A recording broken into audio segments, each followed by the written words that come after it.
Roving report this week is about Christmas, and where else could we begin but in Jerusalem?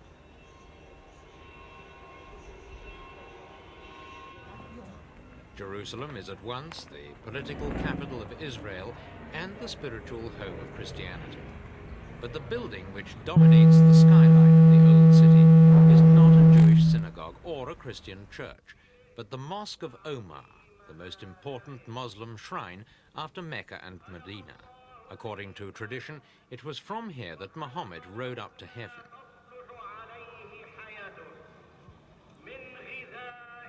At least 3/4 of Jerusalem's Arabs are Muslims, and for them, as for the Jews, Christmas forms no part of the religious year.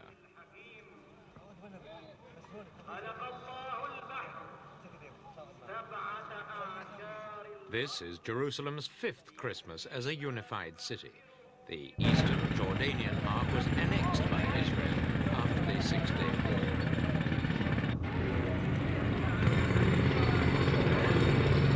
The Arabs of East Jerusalem are now in a strange position. Although they have all the rights and privileges of an Israeli citizen, they nevertheless remain nationals of Jordan, Israel's sworn enemy. Discreet security checks are still a necessary precaution against concealed weapons.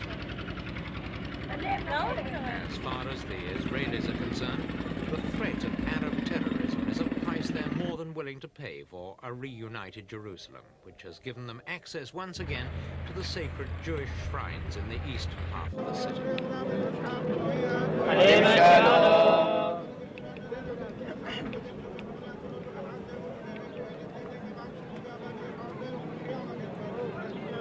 This is quite unofficially as the Wailing Wall. In fact, it's the western, the sole remaining wall of Solomon's temple. For centuries, it's been a place of pilgrimage for Jews who come to pray and to proclaim their hope in the eventual rebuilding of the temple.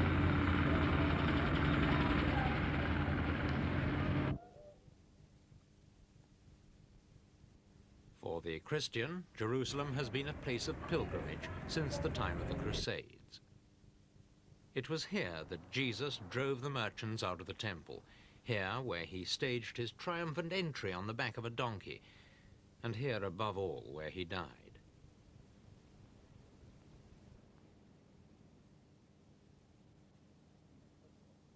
The Garden of Gethsemane at the foot of the Mount of Olives. It was to this quiet grove that Jesus retired for prayer and contemplation once he knew that he'd been betrayed and that arrest was imminent.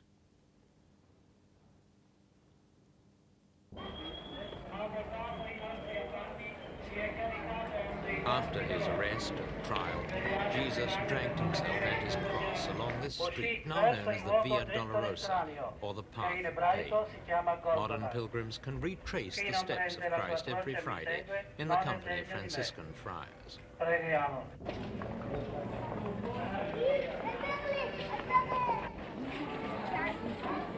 path was obscured for many centuries and was not rediscovered until 1870. It's only been permanently open to the public since the early years of this century. It's now punctuated by the so-called Stations of the Cross, allegedly the points where Jesus stopped during his agonizing journey.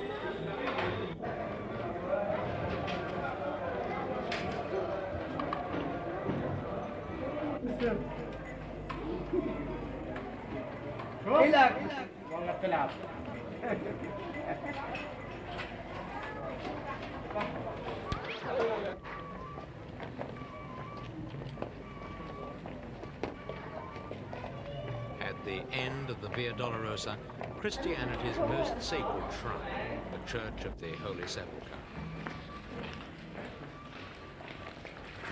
Built on the hill of Golgotha, Calvary, the church marks the site of the crucifixion, burial, and resurrection of Christ.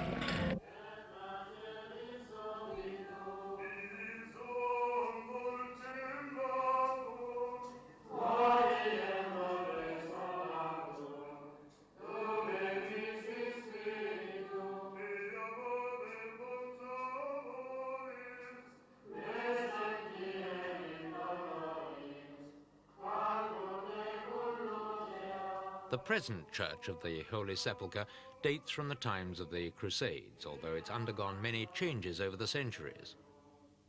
Authority over the church is now divided between various Christian congregations.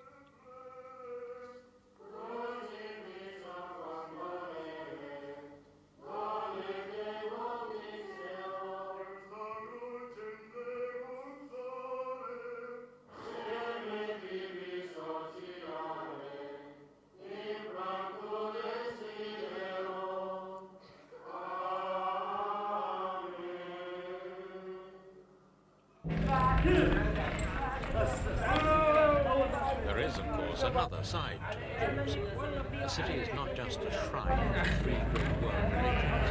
It's also a commercial and business center like other cities in the Middle East, and 70,000 Arabs depend on it for their livelihood. This livestock market in the eastern half of the city meets every Friday. Here, for centuries, Jerusalem's Arabs have met to do a little trading and a lot of talking.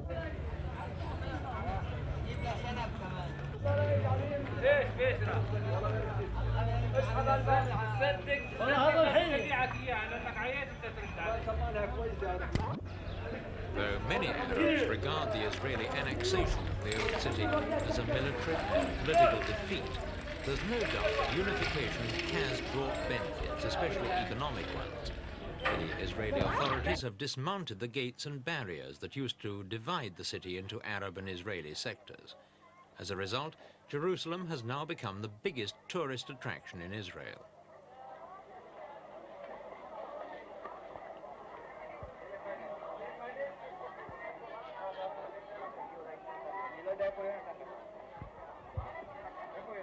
Visitors have flocked by the thousand into the old Arab markets and bazaars of the eastern city.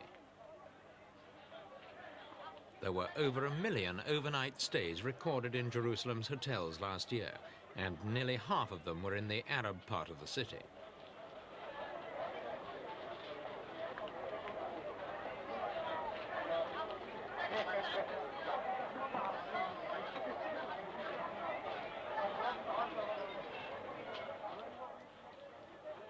This increase in tourist revenues has, of course, benefited Israel's economy, and as a corresponding blow to Jordan, which used to have its own thriving tourist trade in Old Jerusalem before the Six-Day War.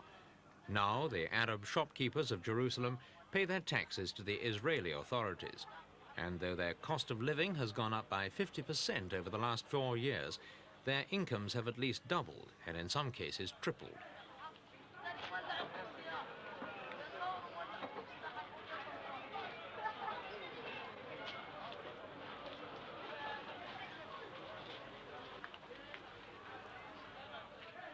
Israel's annexation of Arab Jerusalem has been followed by an ever-increasing flow of Jewish immigrants. These new apartment blocks are changing the city's skyline as the Israelis gradually give expression to their plan for a greater Jerusalem by 1985. Over 3,000 acres have been expropriated by the city authorities since 1967. The plan's been criticized, even inside Israel, as an attack on the unique beauty and character of the old city. But the Israeli mayor of Jerusalem says that 5,000 new homes are needed every year just to prevent the city's housing situation from getting worse.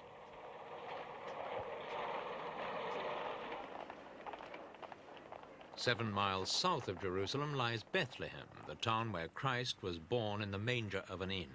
2,000 years later, the lights still go up in Manger Square in commemoration of the event.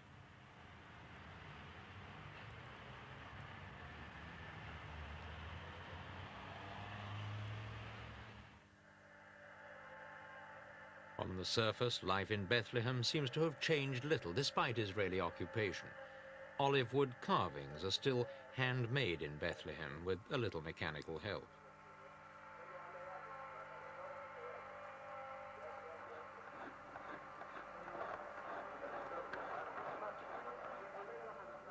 But tourism is not what it once was. Most of Bethlehem's visitors these days are Jews who come for the bargains to be found in its markets rather than for the products of its souvenir factories. and over 3,000 of Bethlehem's townsmen take the daily bus to Jerusalem to find more profitable work.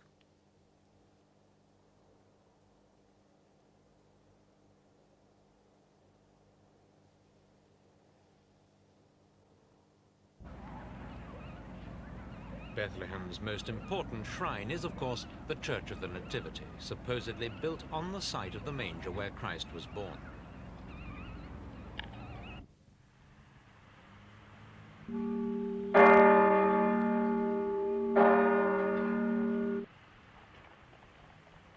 Pilgrims visiting the shrine must pass through a low door, which makes it impossible for them to enter without bowing their heads in respect. The first church on this site was built in the 4th century by the Emperor Constantine after he'd decreed that Christianity should be the state religion of the Roman Empire. Since then, it's been altered and enlarged and has accumulated over the centuries a wealth of Christian objects and paintings.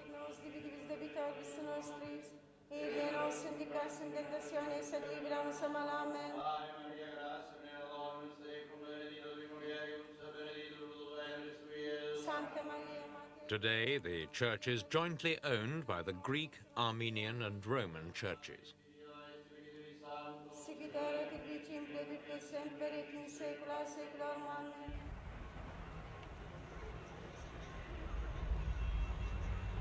Every Christmas Day, a procession of pilgrims makes its way from Bethlehem to here, the Church of the Shepherds, a few miles outside the city walls.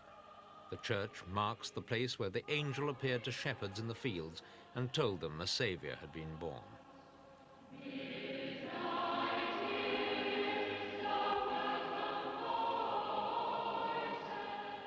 Although it's small and modern, the church is one of the most attractive shrines in the Holy Land, and a fitting place in which to commemorate a message of such great significance for mankind.